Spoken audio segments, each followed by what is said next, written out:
Bismillahirrohmanirrohim. Assalamualaikum warahmatullahi wabarakatuh. Perkenalkan, nama saya Nur Sonia dari jurusan Tadris Kimia semester 4 Fakultas Tarbiyah dan Keguruan. Pada kesempatan ini saya akan mempresentasikan makalah dengan judul Konsep Pendidikan Islam menurut Imam Al-Ghazali, Ibnu Khaldun, dan juga Kiai Ahmad Dahlan. Saya membuat video ini untuk memenuhi tugas dari mata kuliah Filsafat Pendidikan Islam. Saya akan lanjutkan. Sebelum kita membahas tentang poin-poinnya, yaitu tentang konsep pendidikan Islam, alangkah baiknya kita mengenal lebih jauh tentang biografi daripada ketiga tokoh-tokoh tadi. Yang pertama ada Imam Al-Ghazali. Jadi nama asli Imam Al-Ghazali yaitu Abu Hamid bin Muhammad bin Ahmad Al-Ghazali, atau yang lebih kita kenal dengan sebutan Al-Ghazali. Dia lahir di Tus, Khurasan pada tahun 450 Hijriah atau sekitar 1058 Masehi. Dan Imam Al-Ghazali itu memiliki keahlian di berbagai disiplin ilmu, misalnya bisa dikatakan sebagai filsu, kemudian sufi maupun politik. Itu merupakan ringkasan dari biografi Imam Al-Ghazali. Sekarang kita masuk ke poin penting, yaitu konsep pendidikan Islam menurut Al-Ghazali. Jadi Al-Ghazali menyatakan bahwa konsep pendidikan Islam itu didasarkan pada lingkungan keluarga yang paling dasar. Contoh kecilnya, jika anak menerima ajaran dan kebiasaan hidup yang baik, maka anak itu akan menjadi baik. Namun sebaliknya, jika anak itu dibiasakan melakukan perbuatan buruk dan dibiasakan kepada hal-hal yang jahat, maka tidak heran jika anak itu akan berperilaku jahat. Karena waktunya juga mepet, jadi itu merupakan konsep pendidikan Islam menurut Imam Al-Ghazali. Kemudian yang kedua menurut Ibnu Khaldun. Jadi saya akan perkenalkan biografi singkat dari Ibnu Khaldun itu sendiri. Jadi Ibnu Khaldun itu memiliki nama asli Ibnu Khaldun Abdul Ar-Rahman Abu Zaid Ibnu Muhammad Ibnu Al-Khaldun, atau yang lebih dikenal dengan sebutan Ibnu Khaldun. Dia lahir di Indonesia pada tanggal 1 Ramadan 730 Hijriah atau setara dengan 27 Mei 1332 Masehi, dan meninggal di Kairo tanggal 25 Ramadan 808 Hijriah setara dengan 19 Maret 1406 Masehi. Jadi sosok daripada Ibnu Khaldun itu sendiri merupakan orang yang tidak pernah merasa puas dengan ilmu yang didapatnya. Jadi beliau mempunyai banyak guru, dan tidak heran jika beliau termasuk orang yang pandai dalam ilmu Islam. Itu merupakan ringkasan dari biografi Ibnu Khaldun. Konsep pendidikan menurut Ibnu Khaldun yaitu manusia itu bukan merupakan sebuah produk dari nenek moyangnya ataupun warisan dari nenek moyangnya, akan tetapi merupakan produk dari sejarah, lingkungan sosial, lingkungan adat, lingkungan alam, adat istiadat. Karena itu, lingkungan sosial memiliki tanggung jawab dan sekaligus memberikan corak perilaku seorang manusia.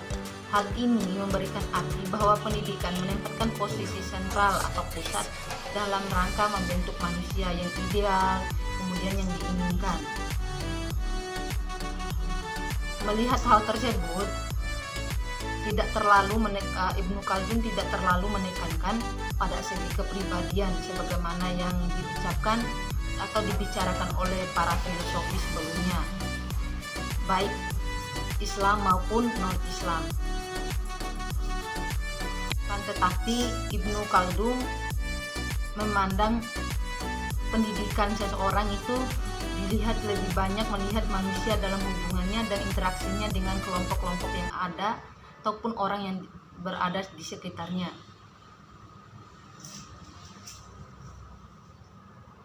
Maka dari itu Ibnu Khaldun dikatakan sebagai seorang pendiri sosiologi dan antropologi. Adapun 3 tujuan yang ditawarkan oleh Ibnu Khaldun dalam konsep pendidikan Islam. Yang pertama, untuk mendapatkan pengembangan kemahiran atau al-makalah and skill dalam bidang tertentu.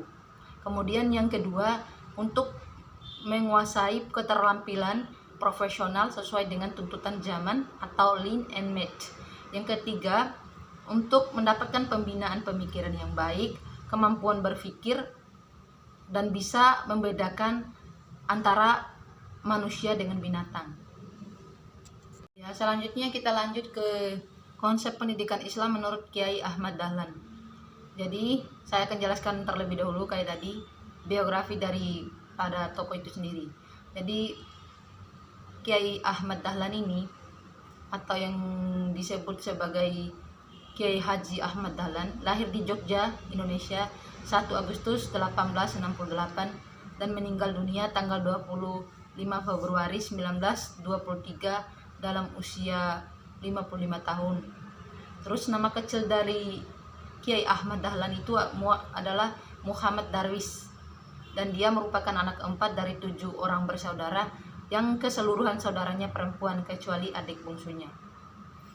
Dan ia merupakan keturunan yang ke-12 dari Maulana Malik Ibrahim atau Sunan Ampel.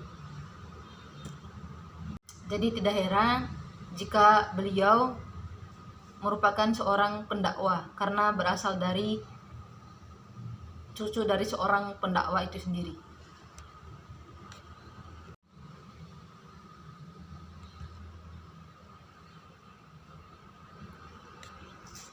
Itu merupakan